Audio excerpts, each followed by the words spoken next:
Welcome. So, today we will continue our discussion about the limit, and let us recall what is the formal definition of limit. So, we say f is a function, and we say that limit f of x goes to a is equal to L if for every epsilon given any epsilon, that means if we had been provided with an epsilon, then for that epsilon there will exist a delta which is positive, such that f will be taking value close to L, that means mod of f of x minus of L is less than epsilon whenever mod of x minus of a is less than delta. We may just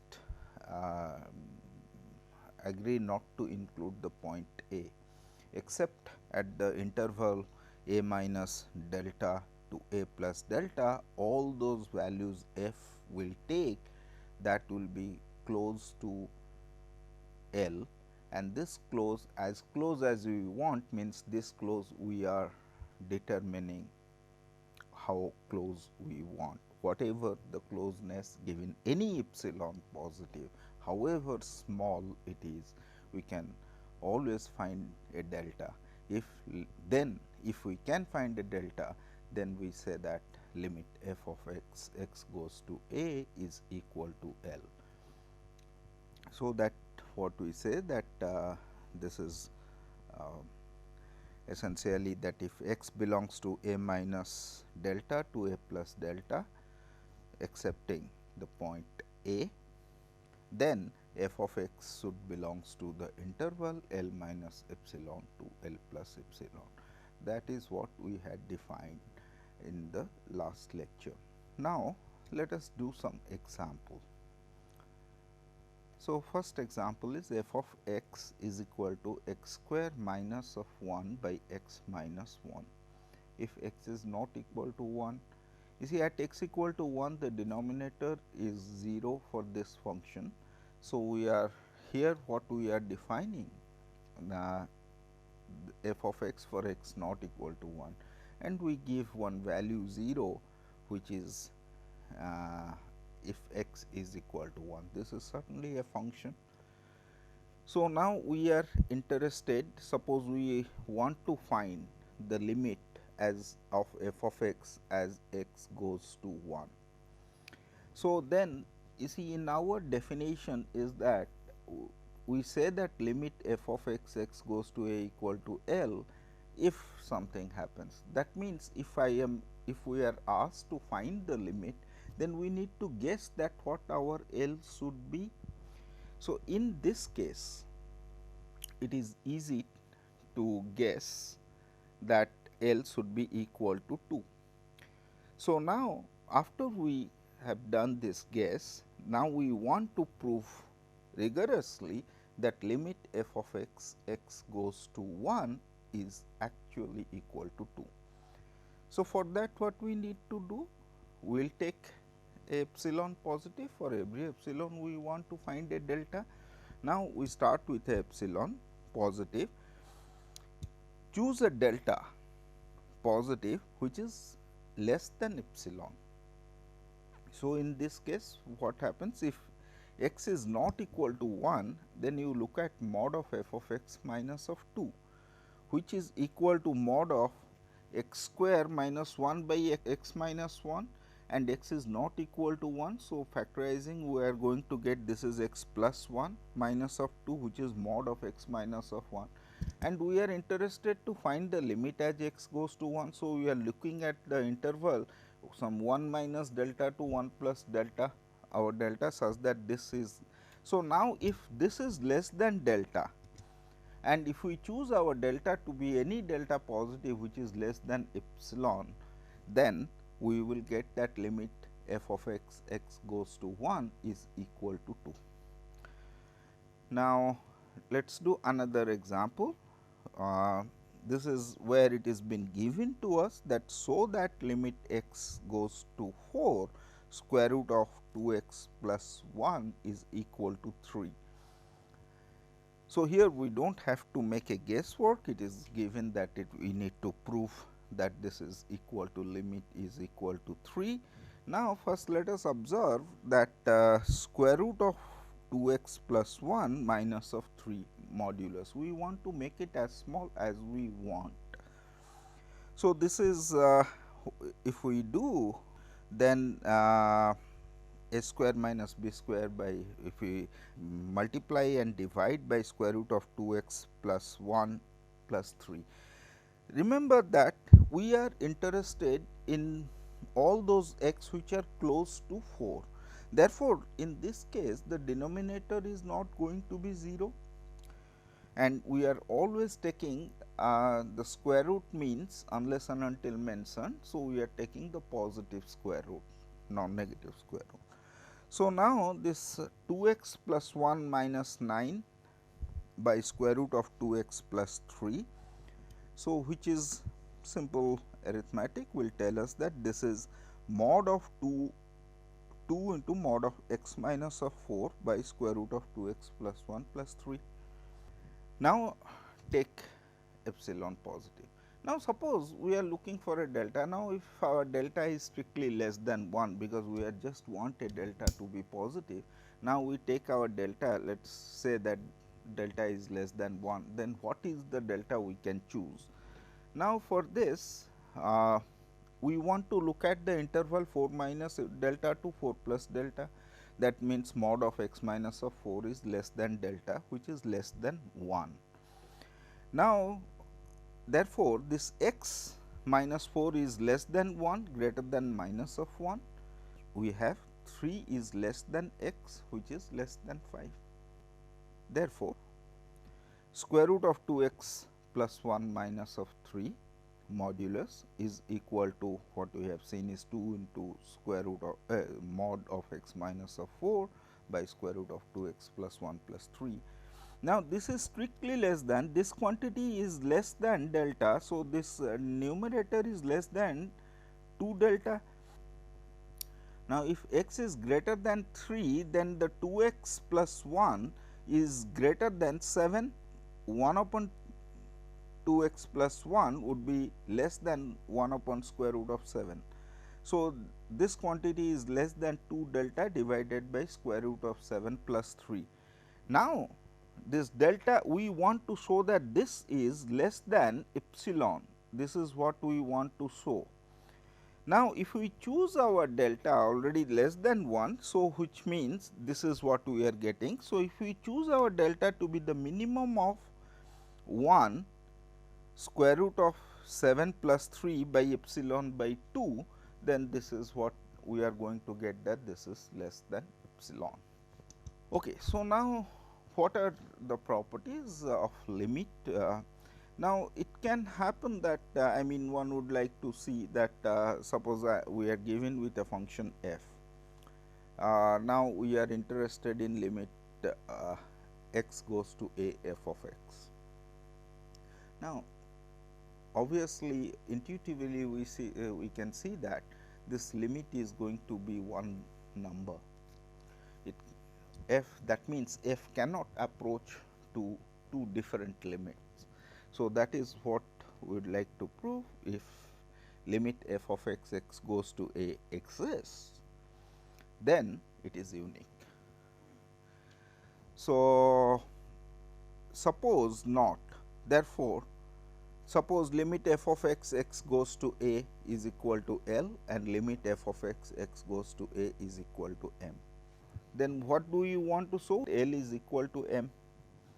So, now if we can show that for given any epsilon you give me mod of L minus of m is less than epsilon, then L is equal to m. Suppose somebody gives us 1 by 10, L minus m is less than 1 by 10. Somebody gives us 1 by 10 to the power 5, we will also show that L minus of m is less than 10 to the power 5.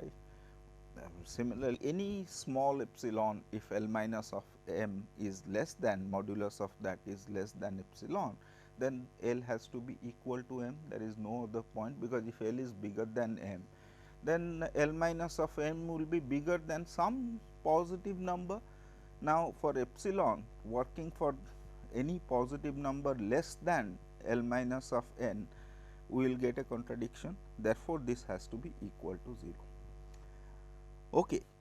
So, now for a given epsilon, what we have, there will exist delta 1 and delta 2 such that mod of f x minus L is less than epsilon by 2 whenever 0 is strictly less than x minus of a is less than delta 1.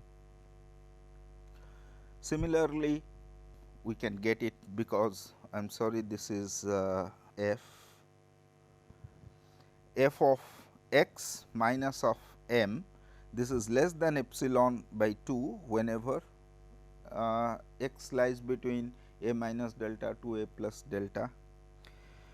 So, in this case, this is f. If I take delta to be minimum of delta 1 delta 2, then what we see is that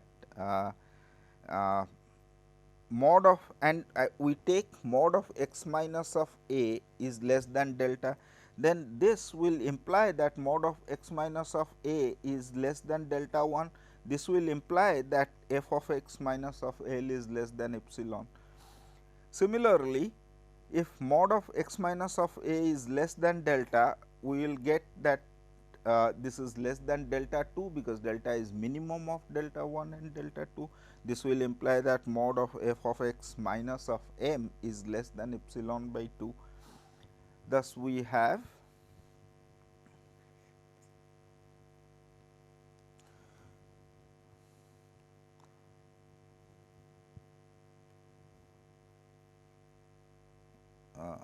okay.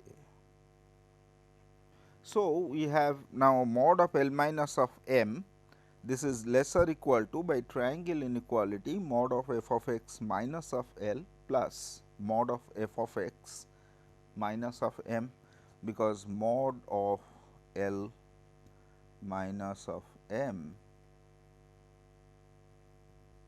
mod L minus m, this is equal to mod L minus f of x plus f of x minus of m. Now, you apply the triangle inequality, you get this. Now, this is less than epsilon. Okay. So, this is what the proof is.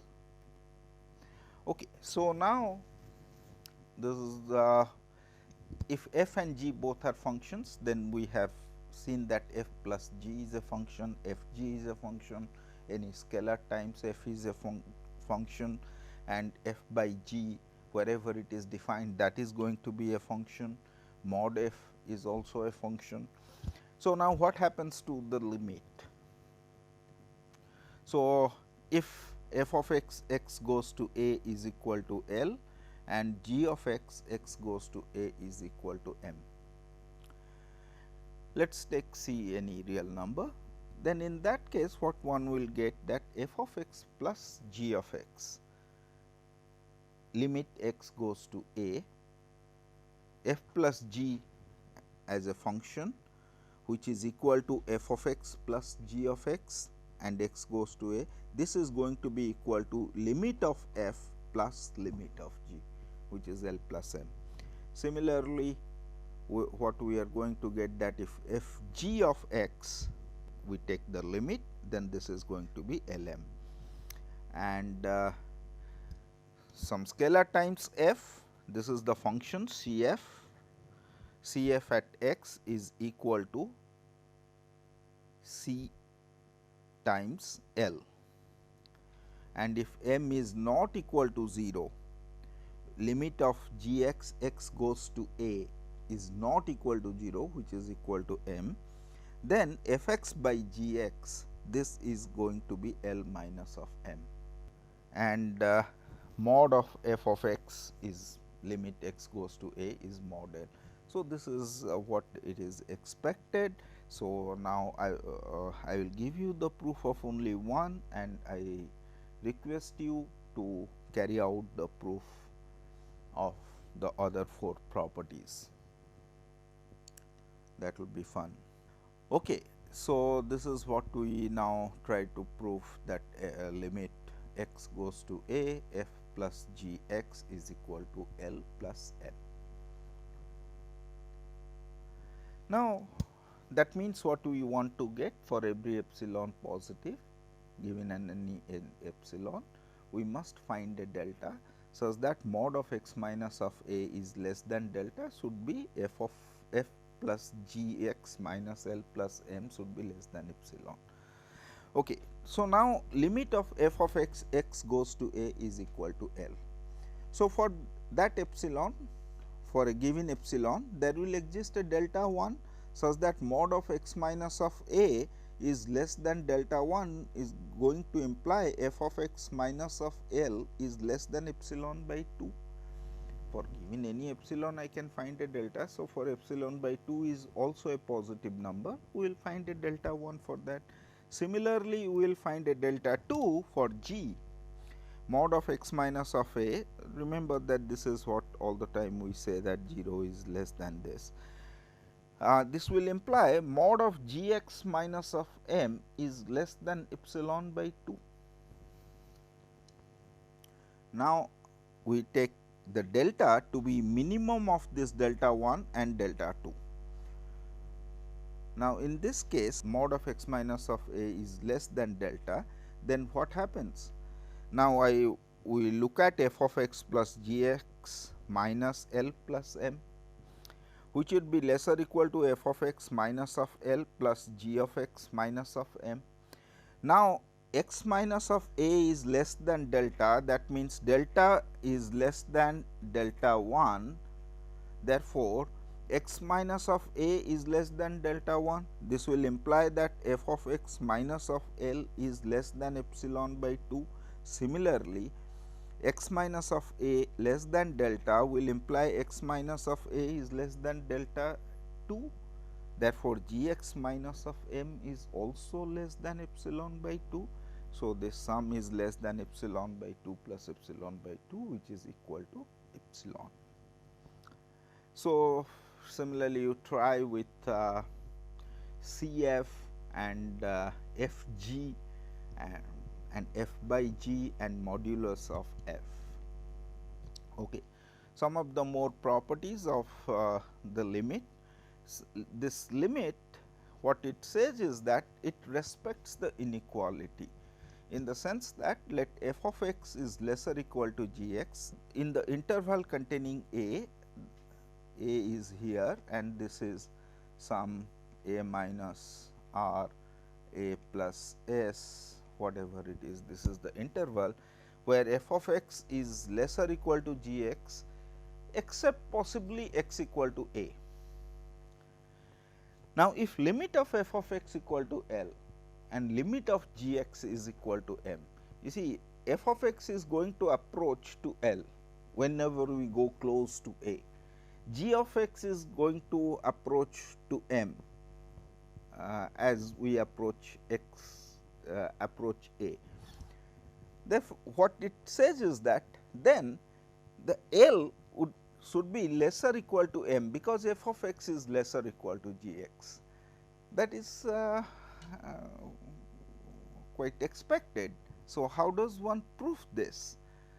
So, suppose let us take L is bigger than m, because what we want to prove that L is less or equal to m. Suppose L is greater than m, then we must arrive at a contradiction. Now, for every epsilon positive, we have delta 1 delta 2 such that x minus of a less than delta 1 will imply mod f x minus L is less than epsilon by 2, and x minus of a less than delta 2 will imply g x minus of m is less than epsilon by 2.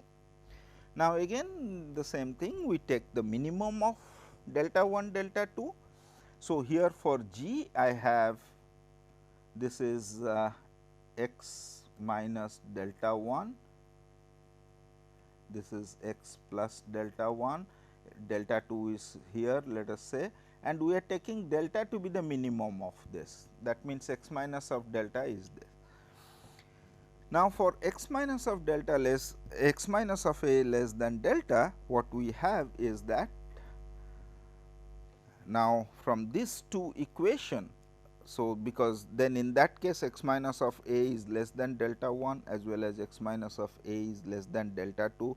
Therefore, f x minus of L is less than epsilon by 2 and greater than minus of epsilon by 2. G of x minus of m is less than epsilon by 2 and greater than minus of epsilon by 2. Therefore, g x minus f x minus m minus L, if I subtract this, then this is going to be less than g x minus m is less than delta, and f x minus of L is greater than minus of delta by epsilon by 2. Therefore, minus of this is going to be less than epsilon by 2. So, epsilon by 2 plus epsilon by 2, which is epsilon. Similarly, this is going to be bigger than minus of epsilon. So, that is what the proof is, x minus of a is less than delta. Okay. So, now for the time being, let us what we have assumed, we want to get a contradiction. So, now take epsilon to be L minus of m. We have assumed that L is bigger than m. Therefore, this is the epsilon which is positive. Therefore, in this case, what do we get? Suppose this is less than epsilon is L minus of n. Therefore, g x minus of f of x is less than epsilon plus m minus of L, and we have taken this to be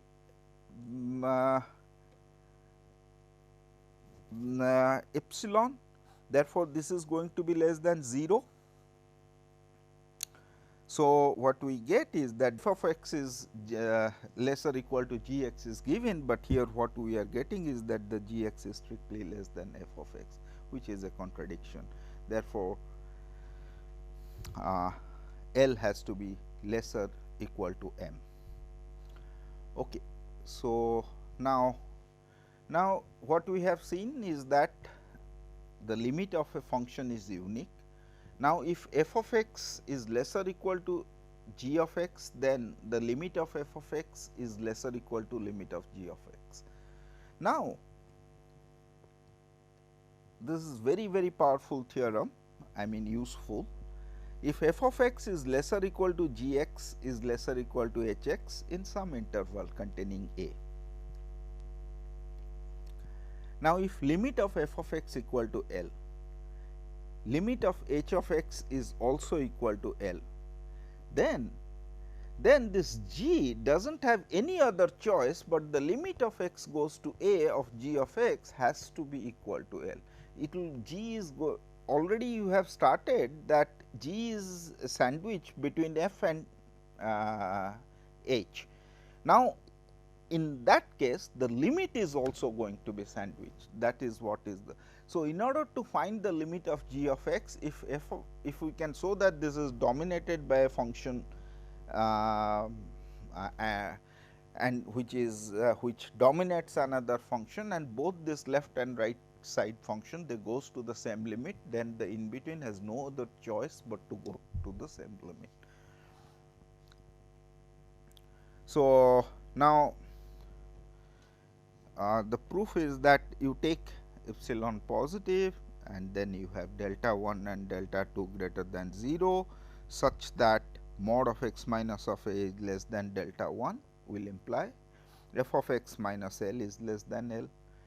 Similarly, what you get is that for h you get the delta 2 h of x minus of L, this is less than epsilon.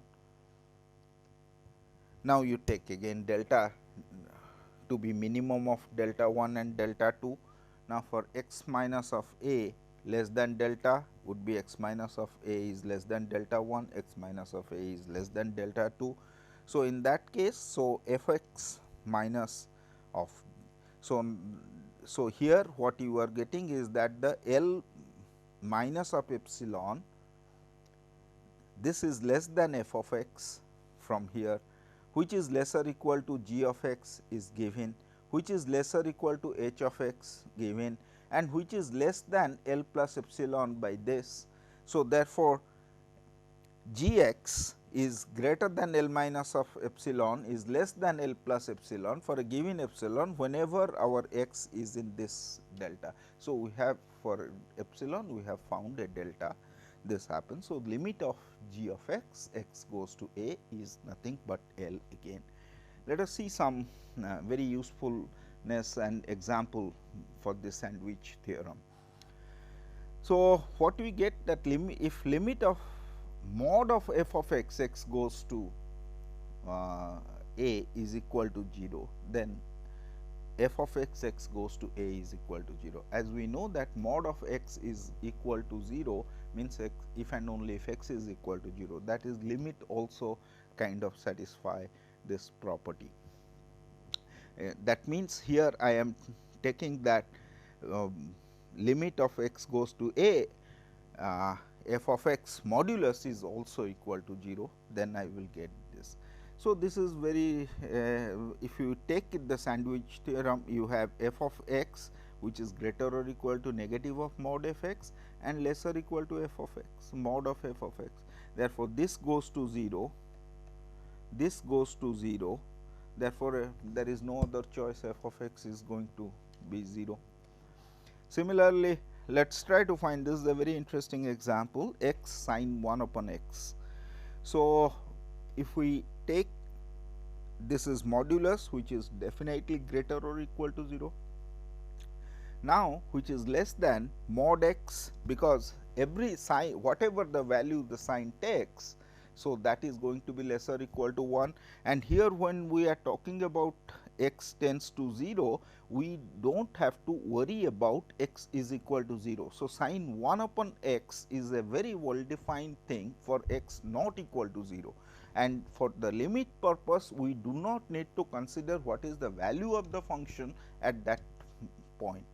So, we do not have any problem in having sin 1 upon x. So, that is lesser equal to 1. So, which is lesser equal to mod x, and now you can see that this goes to 0 and this is greater or equal to 0.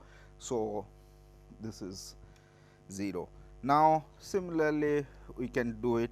Suppose we have an arbitrary function which is 2 minus of x square, f of x is greater or equal to that and which is dominated by 2 cos x, which means cos graph is going like this and 2 minus of x square is a graph like this. So, now if any function which is dominated by these two function and when x goes to 0, this goes to 2 and this also goes to 2. Therefore, limit f of x, x goes to 0 is equal to 2. Okay, thank you for your attention. So, we will continue other properties of the limit the next lecture.